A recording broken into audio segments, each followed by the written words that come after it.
ուրախ եմ դրա համար։ Լիլիթ Ստեփանյան։ Շնորհակալություն, պարոն Ֆարմանյան, դուք ձեր խոսքում նշեցիք, որ կողմնակից եք արդար եւ կանխատեսելի հարկային քաղաքականությանը, եւ ի տարբերություն ձեր քաղաքական ուժերի բազմաթիվ ներկայացուցիչների, ձեր կենսագրությունից կարելի էր հասկանալ, որ դուք հիմնականում սովորել, աշխատել եւ ձեր կյանքի մեծ մասը անցկացրել եք Հայաստանի Հանրապետությունում։ Ուզեի մենք զրուցեինք ՀԵՑ-ի եւ ԶՊՄԿ-ի մասին։ Գիտեք, մինչև 2022 թվականը ԶՊՄԿ-ում Հայաստանի Հանրապետության կառավարությունը ներկայացուցիչ չէր ունեցել եւ 22 թվականից հետո ունեցավ եւ միայն 22 թվականին համեմատության մեջ 15-ից մինչև 21 թվականները շուրջ 82 միլիարդ դրամի հարկի տարբերություն նկատվեց, այսինքն շուրջ այդքան չէր վճարվել նախկինում եւ այս տարի ՀԵՑ-ի ժամանակավոր կառավարիչ Ռոմանոս Պետրոսյանը դարձյալ թվեր հնչեցրեց եւ հարկերի մասին խոսելուց պարզվեց, որ ՀԵՑ-ը այս տարի 1000 խոշոր հարկատուների ցանկում 21-րդ տեղից հասել է 13-րդ տեղը հարկերի վճարման արդյունքում։ Կուզեի լսել ձեր մասնագիտական եւ քաղաքական գնահատականը այս առումով, ինչ եք կարծում, լավագույն դեպքում էս գումարները ուր են գնացել, վատագույն դեպքում էս գումարները ուր են գնացել եւ ձեր քաղաքական ուժի ղեկավար է, որին դուք սովոր եք որոշ շրջանակներում դիմել պարոն վարչապետ, չգիտեմ դա ինչով է պայմանավորված, այսպես ձեր ալյա կառավարության նիստերում խոսում էր, որ ԵԱՏՄ-ում Հայաստանի Հանրապետության գործերը շատ լավ են եւ միակ երկիրն է, որտեղ տնտեսական կայուն աճ է գրավում մեր երկիրը, բայց երբ որ մտավ բուռն քաղաքական process-ների մեջ, հայտարարեց, որ Հայաստանի Հանրապետության տնտեսությունը պետք է փրկել։ Ինչ նկատի ուներ ձեր առաջնորդը, որ Հայաստանի Հանրապետությունը պետք է դուրս գա ԵԱՏՄ-ից եւ արդյոք դուք կողմեք տնտեսական դիվերսիֆիկացիային։ Դուք ինչ եք գտնում, ինչպես մասնագետներն են ասում, Հայաստանի Հանրապետությունը իր բոլոր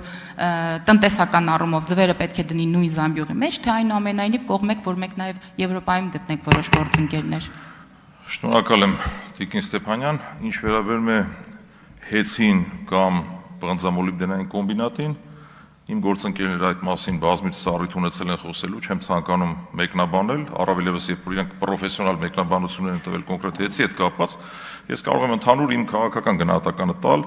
երբեք դա ընդունված աքսիոմատիկ ճշմարտություն է, որ պետությունը լավ կառավարիչ չի կարող լինել։ Այս դրան դեմ եմ ես։ Եվ երկրորդ, չի կարելի ոտնահարել մասնավոր սեփականության իրավունքը։ Հիմա երբ որ ես այս գործընթացը դիտորդի աչքով եմ նայում, ոչ թե որպես քաղաքական գործիչ կամ падգամավոր, ես ակնհայտ է ինձ համար, կարծում եմ յուրաքանչյուր իմ կարծիքով յուրաքանչյուր բանական մարդու համար ակնհայտ է, որ դա սեփականության իրավունքի ոտնահարում է եղել։ Ինչ վերաբերում է պարոն Կարապետյանի հնչեցրած մտքերին, անկեղծորեն ծանոթ չեմ, բայց չեմ կարծում, որ պարոն Կարապետյանը օբյեկտիվ իրականությունը չգնահատի։ Համենայն դեպս ես գաղափարական հենքով եմ անդամակցել Ուժեղ Հայաստան կուսակցությանը, որքանով ծանոթ եմ պարոն Կարապետյանին, մեր խմբակցության ղեկավարին, պարոն Նարեկ Կարապետյանին, ամբողջությամբ կիսում եմ իրենց տեսակետները, տնտեսության վերաբերյալ պատկերացումները, քաղաքական պատկերացումները, արժե համակարգի հետ կապված պատկերացումները եւ ավելացնելու բան չունեմ այս պահին։ Ես համարում եմ, որ չեմ կարծում, չեմ լսել խոսքերը, չգիտեմ ինչի մասին եք ասում,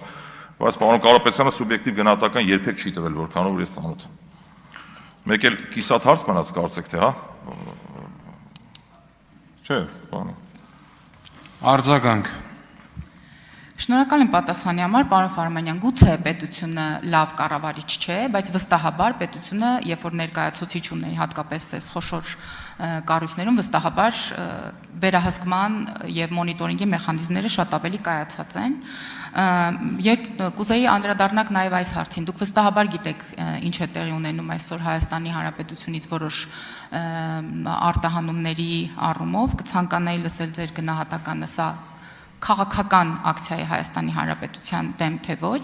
եւ երկրորդը դուք մի հանձնաժողով եք նախագահելու, եթե ընտրվեք իհարկե, որտեղ որ որոշակի վերահսկողություն եք դուք ինքներդ ծավալելու Հայաստանի Հանրապետության բյուջեի որոշ տեղաբաշխումների վրա։ Ինչ եք կարծում, Հայաստանի Հանրապետությունը հատկապես որ ոլորտում է ոչ էֆեկտիվ ծախսեր անում, օրինակ թոշակառուների բարձրացումը էֆեկտիվ է թե ոչ, ապահովագրությունը էֆեկտիվ է թե ոչ, պետական համակարգի աշխատողներին կատարողականի հիմքով հավելավճարներ տալը էֆեկտիվ է թե ոչ։ Կիսատ մնաց հարցը նախորդ հիշեցի, դուք հարցում եք դիվերսիֆիկացիային կողմ ենք թե դեմ, իհարկե կողմ ենք, բայց Դիվերսիֆիկացիան չպետք է լինի ի հաշիվ արդեն գոյություն ունեցող հարաբերությունների վնասման։ Մոտավորապես տեսեք Ժորժ ջան, խնդրում եմ մի ընդհատեք, հարգելի ժողովուրդ։ Բերեմ կենցաղային օրինակ։ Պատկերացրեք դուք նստած եք ծառի ճյուղին եւ երկրորդ ճյուղն եք փնտրում։ Փոխանակ ծառից հանգիստ իջնեք, գնաք այդ ճյուղը փնտրեք, հետո երկու ճյուղ ունենաք, դուք սղոցը վերցրած կտրում եք այդ ծառի ճյուղը եւ հաշվի չեք առնում նաեւ, որ կարող է գլխով հարվածեք գետնին։ Այ մոտավորապես այս վիճակը ես կնկարեմ։ Ես դեմ եմ, տեսեք, հարգելիներս, ներողություն եմ խնդրում, կարճ շատ։ Ես ինքս համար ֆիքսել եմ մի հստակ բանաձև, հարգելի լրագրողներ, խնդրում եմ այս նախադասությունը տարածեք։ Չի կարելի լինել որևէ պետության հակա։ Եվ նաև ասում ենք, չի պետք չի դա շփոթել պռոյի հետ։ Այսինքն պետք չի լինել հակա, հիմա մենք հակա չենք։ Դուք երբ որ մենք ասում ենք հակա չենք, դուք ասում եք դուք պռո եք։ Այս է մեր գաղափարական տարբերությունը իմ կարծիքով, եւ չի կարելի լինել այո հակառուս, հակաամերիկացի, հակաեվրոպացի եւ պռո-ամերիկացի, պռո-եվրոպացի կամ պռո-ռուս, դրանք տարբեր բաներ են։ Խոսքը սրա մասին եւ հիմա թե ինչի համար մենք ունենք այս վիճակը, հետեւությունները թողնում եմ ձեզ։ Փայլուն հայտարարություններ, պարոն Ֆարմանյան, սիրելի լրագրողներ, իրապես չի կարելի լինել հական, խնդրում եմ կտրեք եւ